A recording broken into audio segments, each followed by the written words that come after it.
friends. Feels like a long time since we've been together. I guess it's been like a week, hasn't it? So everybody checked out that video I put up? All 5 of you, like whoever 5 watched it. 2, 3, 4, 5. Yeah, that sounds right. So you will want to watch it at some point because on Wednesday I'm going to give you your exam 1 to take home. And so don't get stressed. It's just a homework assignment that actually integrates everything that's happened so far in the class. It's not even longer than your homework assignments. It's just going to be a homework assignment that we will count as an exam. Does this sound okay? And you get to take it home and you can ask questions and talk and we'll work on it in class. I'll probably let you work starting on it Wednesday when we get together. Unless we have to finish a few things. So I have to finish it. I wasn't going to give it to you today, but I was like, yeah, I want to sit on it 2 more days and just make sure it's like fun. So I'm trying to make it fun as interpolation can be. Speaking of which, I want to motivate what is going to happen next. And this is kind of like the end of our, I've got a function and I want to approximate it part of the class. After this, we're going to go into how do you do a derivative on a computer, and then how do you do integration. And there's some really freaking amazing things we're going to see. And that'll kind of constitute the rest of the class. But for now, I don't even know what's going on over there. All right. Said it's called Wolfram Alpha. Oh, sometimes it's pretty disappointing though. You know, I think you have to be really specific. Yeah, you do. I'd just rather work with AI. You know. Oh my God! Anybody play with ChatGPT? The new model, like, oh my God, the conversibility. Like, I was having these conversations. My wife was like, "Who's your new girlfriend?" And I was like, "The computer." Her name's Wonder. She told me.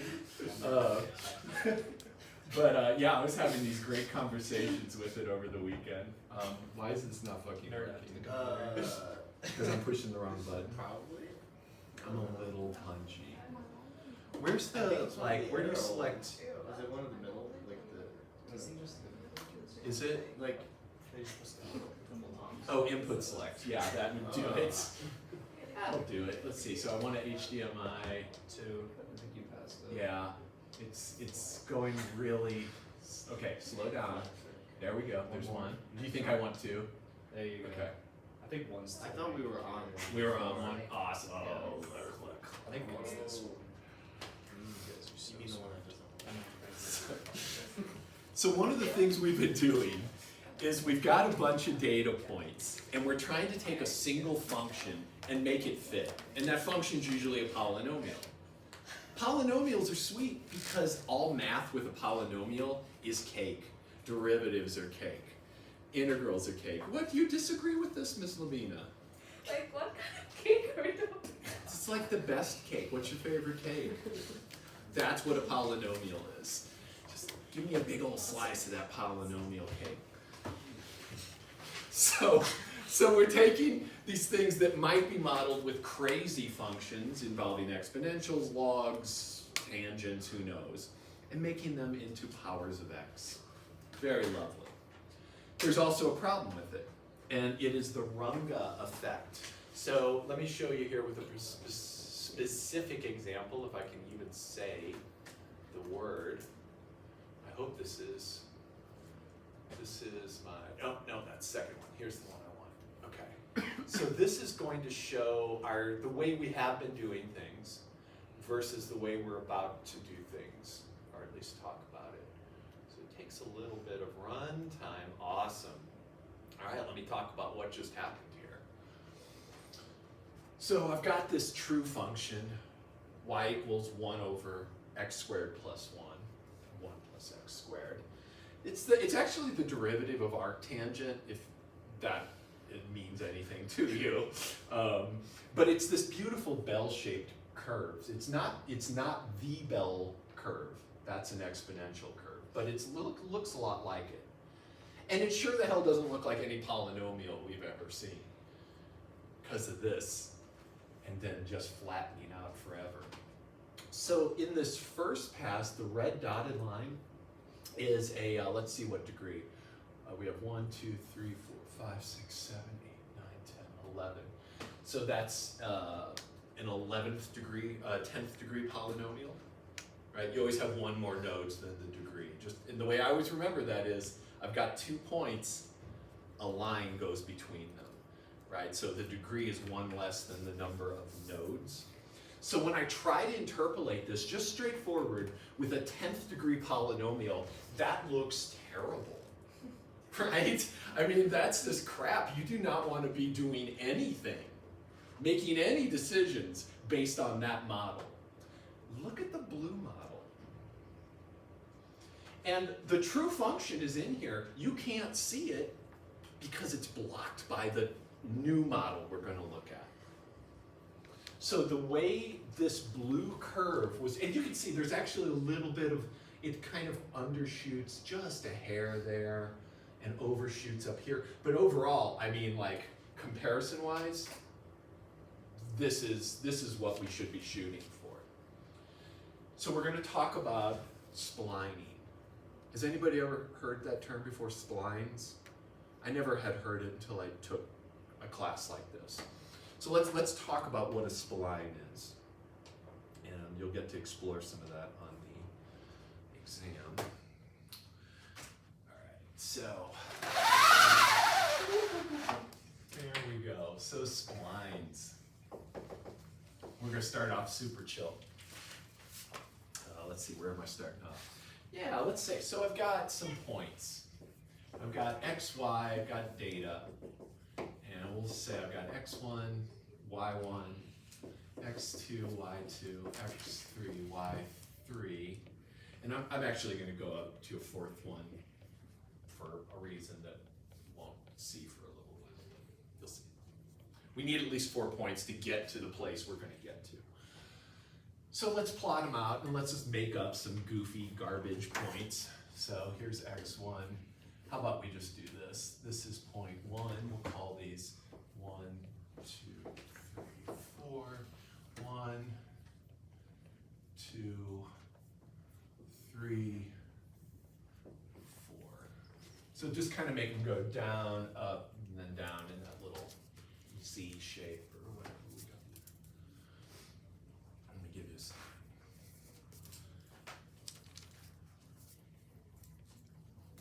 Cool. So I could fit what degree polynomial to this? A third. I could fit a cubic to this. And just trying to do that, you know, it's probably gonna maybe be something like that. So I could do that.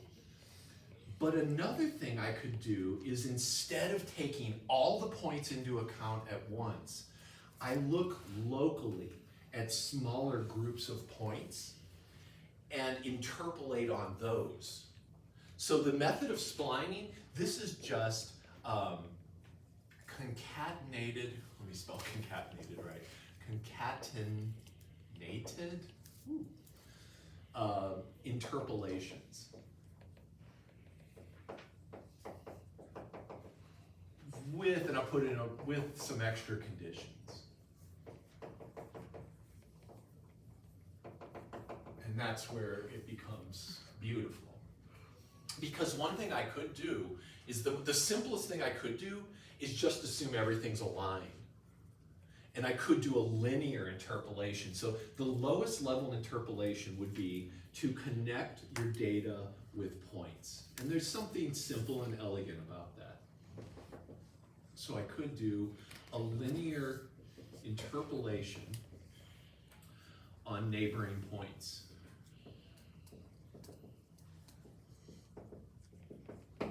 And I've got a model now, right? It's rough, very crude. In terms of like calculus properties, do you see anything that is less desirable about that? Like calculus-wise? What do you notice about this in terms of how it compares to our normal interpolations? Yeah. It's It's not differentiable, it's got the hard points. That's like so spot on. So spot on. So it's not differentiable at these corners. That's the problem here. We might want something that is smooth and elegant. This looks like, you know, a first pass, but the trouble is this is not differentiable. It's continuous, which is good, you know. It'd be easy to do this non-continuously. It is not differentiable at, I'm going to introduce a new words here, at the knots. And the knots are where we tie together two different interpolations. So a knot is a point that joins two different interpolations.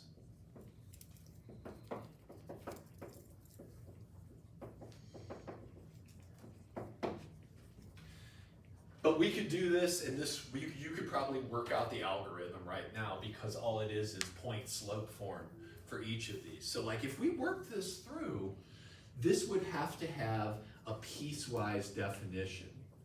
So for example, I could say this function is represented by, and this first one, let's see, what do we got here? That's x1, x2, and that's y1, and that's y2.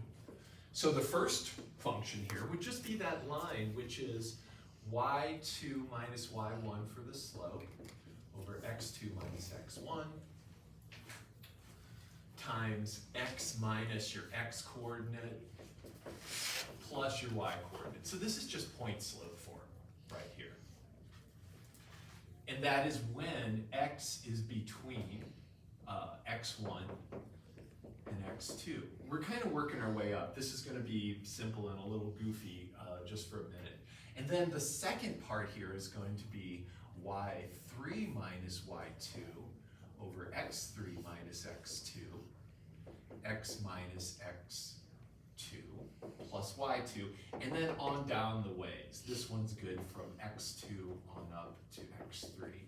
And we would have two more of these. One more of these, excuse me. It would just be this line right here. Is this making sense where I'm coming from? And the writing of these formulas, hey Josephine, glad you're here. Awesome. Sorry, No, there's I wasn't trying to be sarcastic or passive aggressive in the least. I'm really happy you're here. So sorry if it came off like that. If I was trying to be, I would be, oh, so glad you could be here. That would be an asshole-y kind of way to do that. But I'm feeling very happy. All right, so this is not something we're ever going to do. Because we want smoothness. Smoothness is desired. And so we're just going to scrap this, but it's good to understand that it can be done, and we're going to build up from there. So what do you think the next level would be? What could we try that might be better than this, that might give us some smoothness at least? What do you think?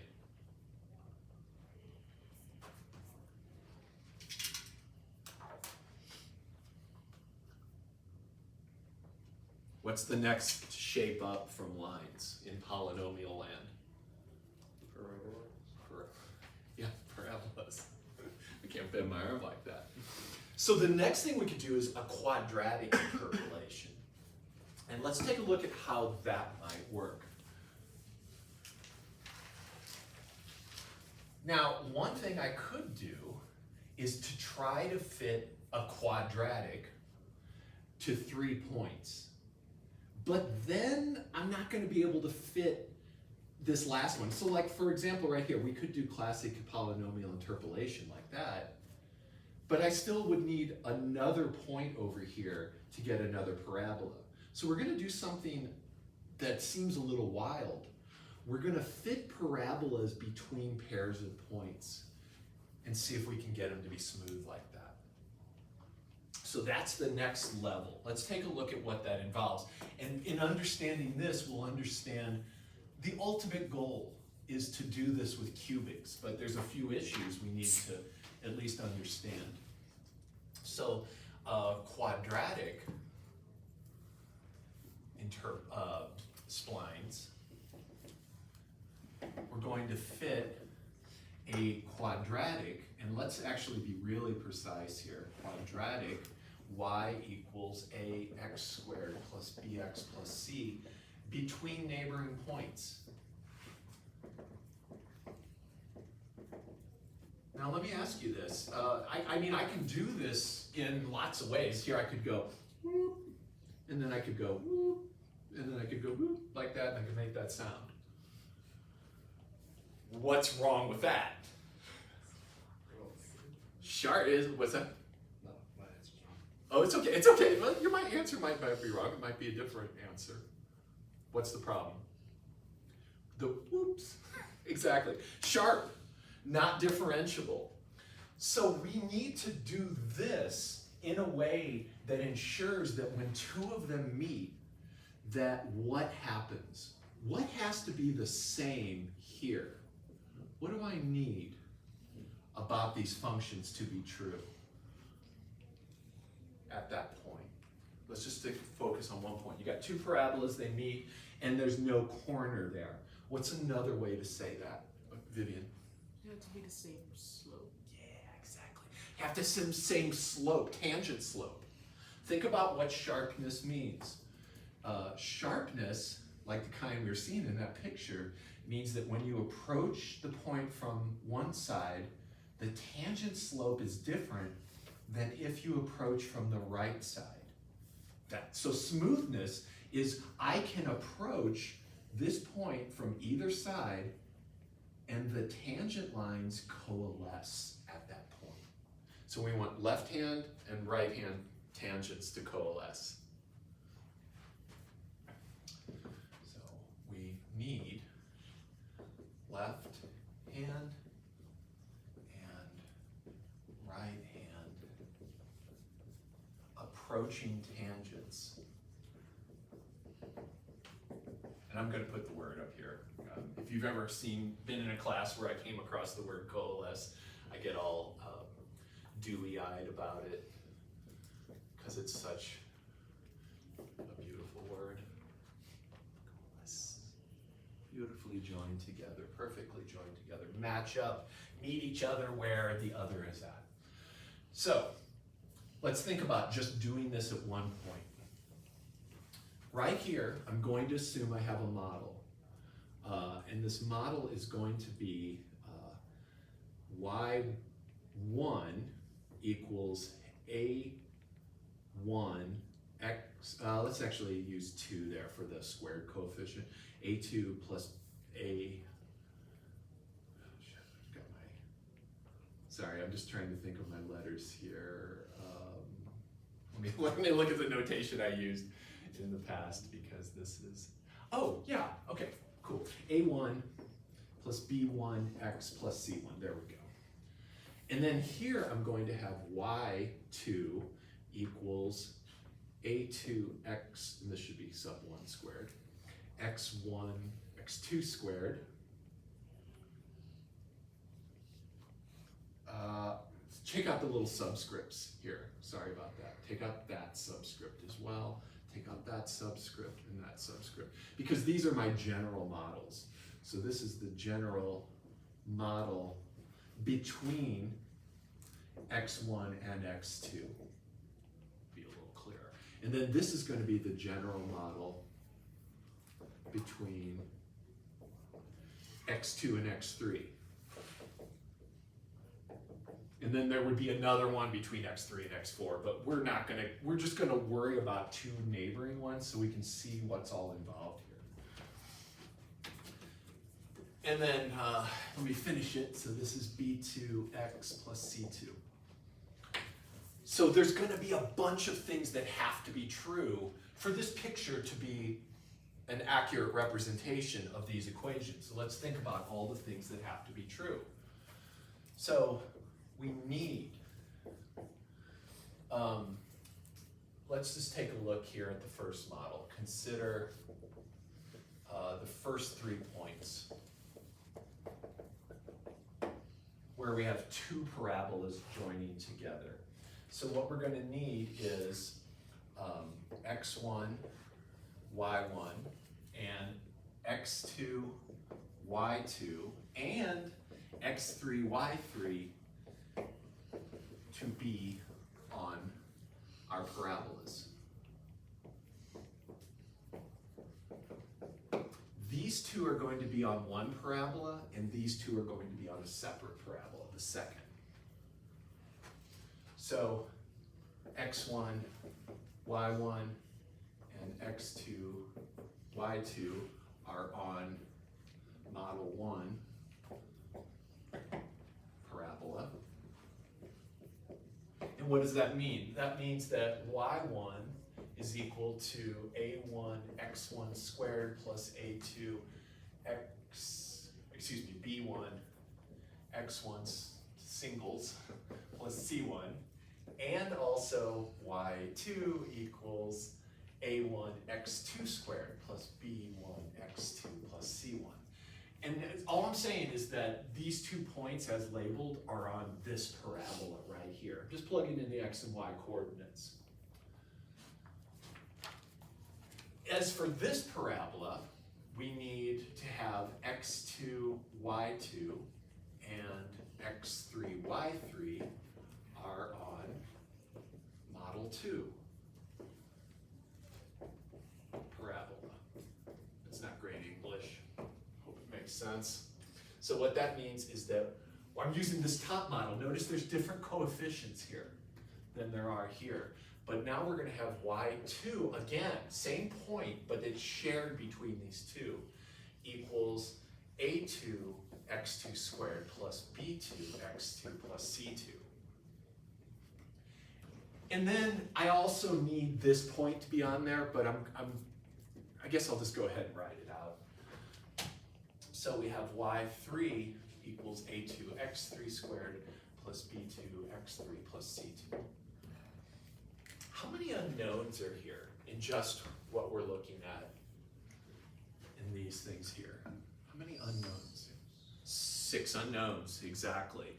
So remember that these y1s and x1s, these x sub i's and y sub i's are constants. They're fixed, so they're known quantities. They're from the data set. What we're looking for are these coefficients, and there are 6 of them so far. How many equations do you need to identify all of them uniquely? All the unknowns. What are you going to say, Josephine? 6, exactly. So we need 6 equations somehow to make this all happen. Well, we've got some requirements here about differentiability. So these are just the parabolas connect.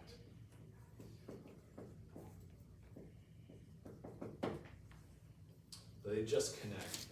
What we also need is for them to connect smoothly. So we also need those derivatives. Also need derivatives to agree at the knots.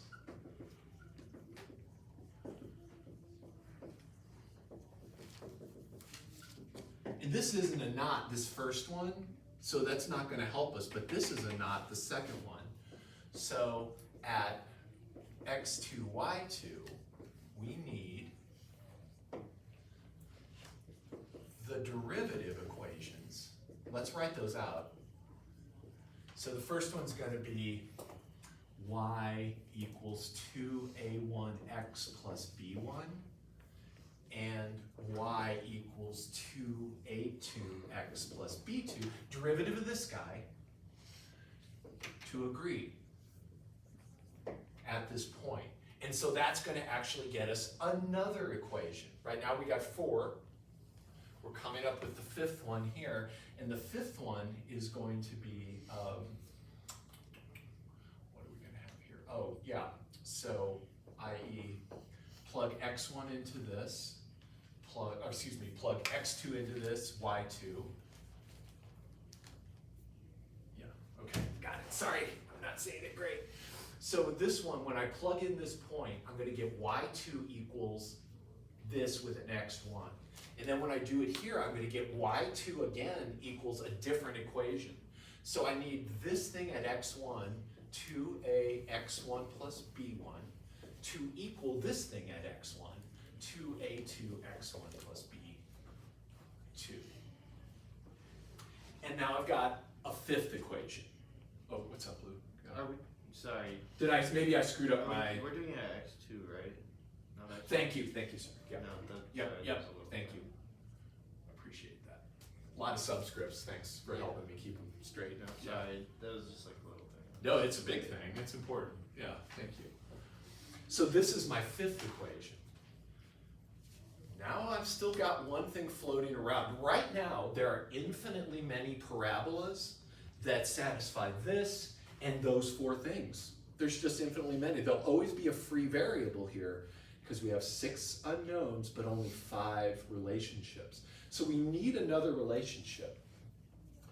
And so what we have to do in quadratic, generally what happens is we're going to have to assume that one of these coefficients is known. So with quadratic interpolation, splining, we often assume that the first coefficient is 0 and that we actually have a line there. So on one of the endpoints with quadratic splining, you will have to assume something about one of these coefficients on the end points. So you either can have a straight line here or a straight line as your last one, but those are the two options you get because where's the other information going to come from? There is nowhere. So what we're going to do is get our sixth equation is going to be to set a1 equal to 0 and assume we start off linearly. Assume a linear spline in first two, between first two. And put a little note here, this could also be or last two. And then that would be assuming that where you'd have a sub, here that would be a sub 3 equals 0. Yeah, because we'd have a third polynomial there. Now we go through and solve these 6 equations. So we have 6 equations, this, that, and these 4. And we're not going to do this because that would suck. To find to find A1, B1, C1, A2, B2, C2, that's a huge problem. So here we have a 6x6 linear system that we need to solve. And so we have to implement a numerical solving routine. We haven't talked about how to do linear equations, but we have routines available to us to do this. And so we're going to have to do that for every spline, right? So between every 2 points, we're going to have to solve such a system. And it becomes a very tedious, thank goodness for computers kind of thing. I don't know how people did. People did this by hand before computers, but I guess there was a lot less to do in general. So people did all sorts of actually constructive things instead of 2 hours of TikTok. So that is the quadratic spline, but that's still not the kind we're going to take. I'm going to show you an example of it. We are shooting for a better spline where we don't have to assume something's linear. And this is terrible, right? We want smoothness, and then this one all of a sudden is going to be linear, and you'd have to do something like this, and then have a parabola like that. So we're going to get rid of that, and we're going to make a spline that is even smoother than these. One thing you could take a look at here, just make a little note. In quadratic splines,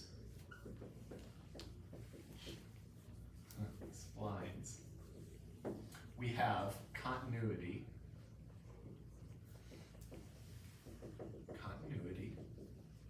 continuous first derivatives,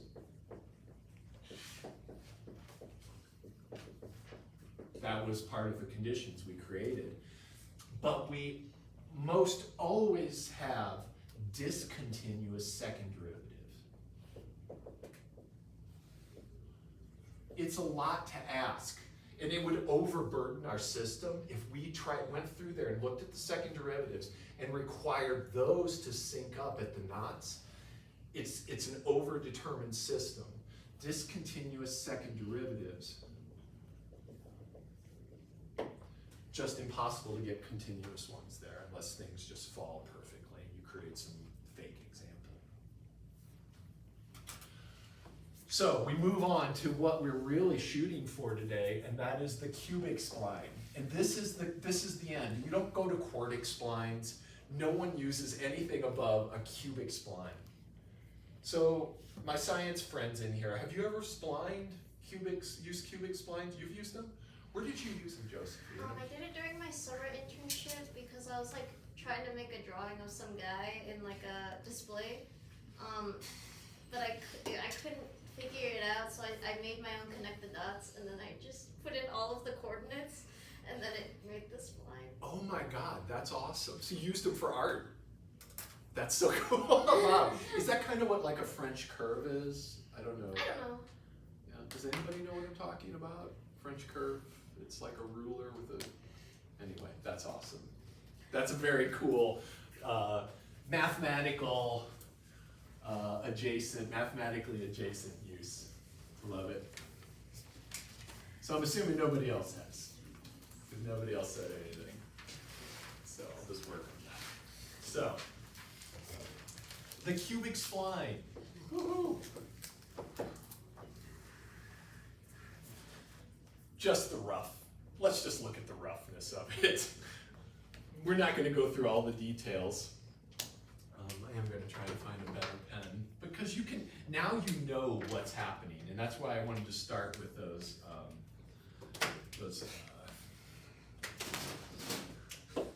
thank you.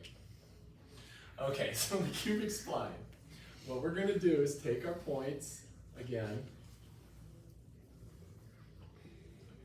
and between every two, we're going to fit y equals a sub k x cubed plus b sub k x squared plus c sub k x plus d sub k. And the k is going to be how many, let's see, so we have 1, 2, 3, k equals 1 on up to 1 less number of nodes minus 1. So if I have 4 nodes, like I have here, I'm going to have 1, 2, 3 cubic curves fit in there. That's what I'm trying to say.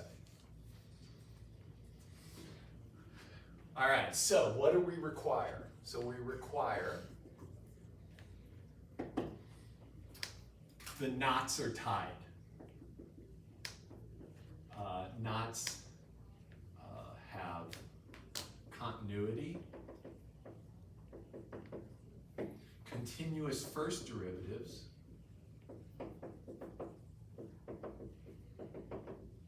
and also continuous second derivatives. This is super smooth. Smoothness is a thing that sometimes you have things that are smoother than others, even if they don't look it. Smoothness is determined by the depth of the derivative existence. So some things can be infinitely smooth. Sometimes you'll have a function that can be differentiated infinitely many times, like good old sine of x, infinitely many derivatives, and they're all continuous and they're all beautiful. So this is a super smooth. Things don't get smoother than that. But if I took, for example, a function like absolute value, and I integrated that up, and then I integrated that again, it would probably turn into like, I'm not quite sure what it would turn into. But if I took this thing and integrated it a couple of times, well, I would just get like a cubic that would kind of look like this. But it would look smooth, but if I took derivatives, eventually I'm going to get down to a corner. Think about this just really quick. One more example. If I take this function here, the step function, the unit step function, its derivative, or excuse me, its integral is absolute value. So if you integrate, you get this. If you integrate again, you get this. Oh wait, what? Yeah, that's right. You get this, just thinking about areas and stuff like that. So this is the integral of that, which you can do, it just, I don't want to get into it. If you want to know, come by my office, we'll talk about how to do that. But this thing, if you had this, you'd say, man, that function's smooth. The minute you differentiate it, you get a corner. The minute you differentiate that, it's not even continuous. So the things we're requiring here are very strong. These are ridiculously strong constraints. But they're not going to be enough to get us a unique solution. We're still, if you went through and worked out these derivatives, right? So I have to take first derivative, second derivative, have these all agree at these interior points. Let's kind of write out the plan. We're not going to do it. Plan. Find first and second derivatives of all, how about we call them intercubics?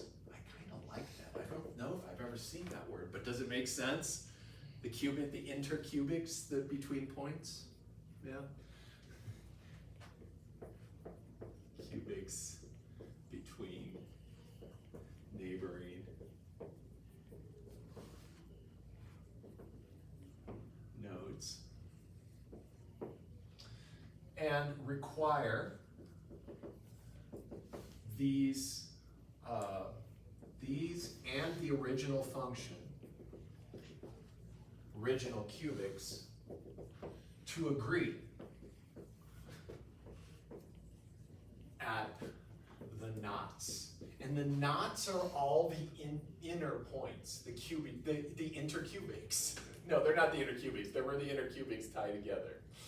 So they must agree at all the knots. That still won't be enough, so what we have to do is add in two new conditions. And these two conditions, depending on what they are, give you different types of splines.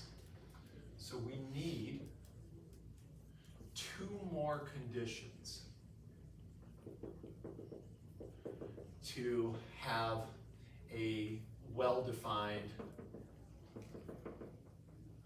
solution. And when I say well-defined, it's just a unique solution. Unique solution that exists. We're not underdetermined, we're not overdetermined. So what we do is we put constraints on the last endpoint and the first endpoint. And sometimes it's about the first derivative and sometimes it's about the second derivative. So let's actually look at a couple of different terms here. Let's see, let me check out my terminologies here. So we call it a natural spline. It's called a natural spline if we require the second derivative to equal 0 at the endpoints. That means no curvature. So it's essentially, as you approach those points, it's linear as you approach them. There's no curvature. So put a little note here. So no convexity near the endpoints. There's a list of there's like 10 different conditions. I just want to talk about the two that you're going to see most often. This is what the code that I've provided you does. But there's also, and I can't think of the name of it, it's where we require the first derivative to equal 0. And it's like a rigidity condition, but the name's escaping me. So we're just going to put it up here. So this is the most common type of spline. And this is maybe like the second most common. We require the first derivatives equals 0. What would that mean? What does that look like at the endpoints?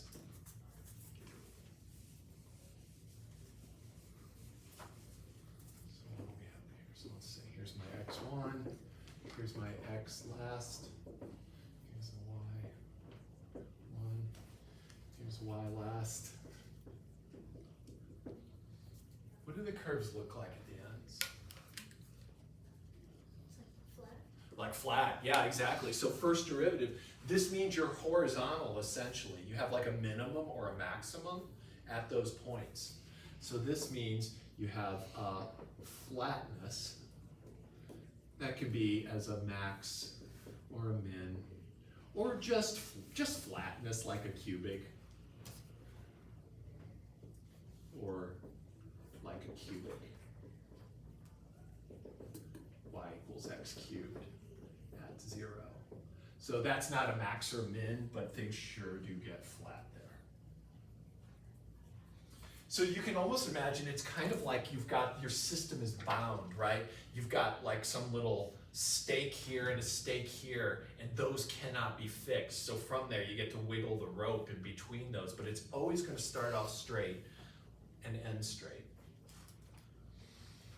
And this will give us enough conditions to get a unique spline.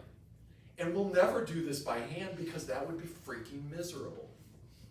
I mean, like, we didn't even want to do the quadratic. We sure the hell, no one in their right mind asks anyone to do these by hand or does them by hand. We all have better things to do, like 2 hours of TikTok. At least that's probably what I'll do. So let's take a look at some code. Oh, actually, could you get your laptops out, friends? Sorry, I should have warned you. We've got a little bit of code. So the previous code that I had out there, the splines cure the runga effect, that code is there for you. But what I want to look at is a thing called Splines 1. There's a new section in the content area at the bottom that says Splines. And the notebook is splines1.pynd, which I finally remembered.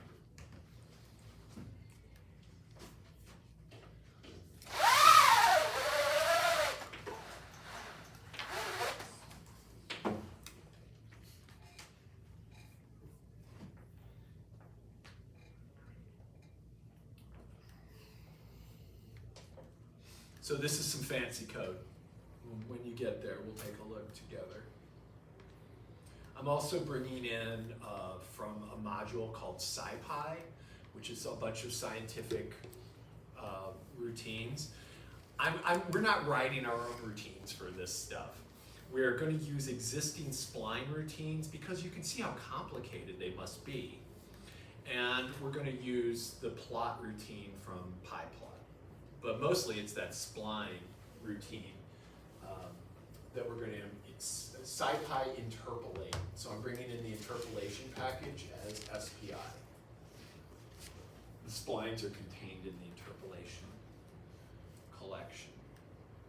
And we'll just run this thing right off the bat. But so I think I've got it set up to do a linear spline first.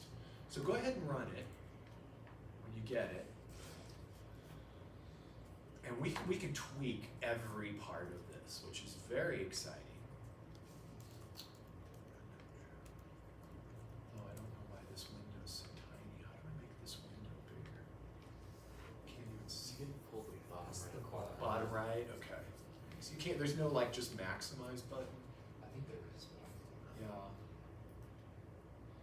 It's being No, wankerous. it's the bottom right of the picture.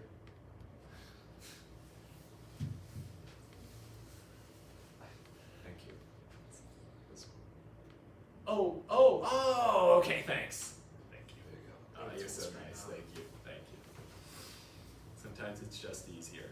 So this code is gonna do a couple of things. You can specify any number of points you want. I've got the list that we're seeing here on the board. Any idea what function I was thinking about? Because I based this off a true function. What do you see as the relationship between the points? 1 over x. It's 1 over x, yeah. So I was just, these points are reciprocals.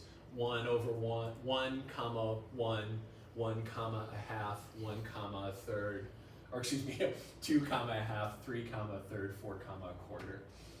So it's something we can easily get our hands on, but it's not a polynomial by any means.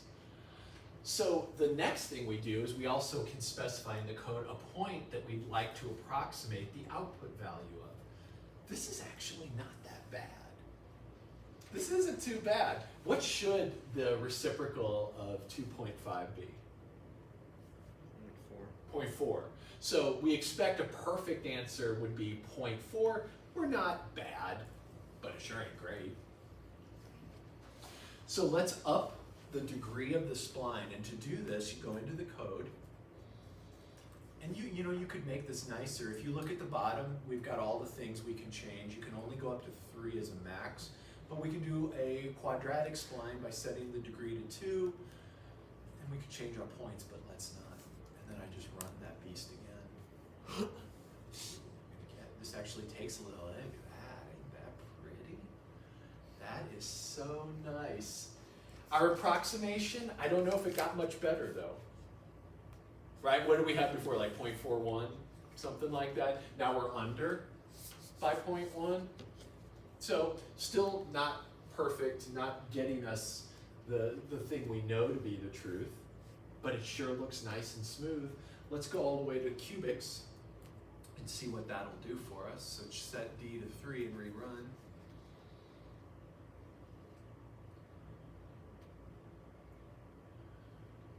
And what happened?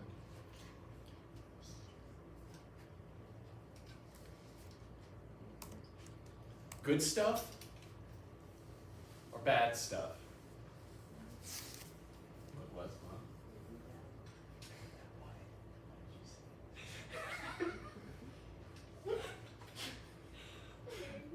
Yeah, yeah, it was worse. It's actually a worse approximation, isn't it? So we've got all these beautiful, oh my, all the knots are so smooth, so elegant, but we actually came up with a worse approximation than we did using linear splines.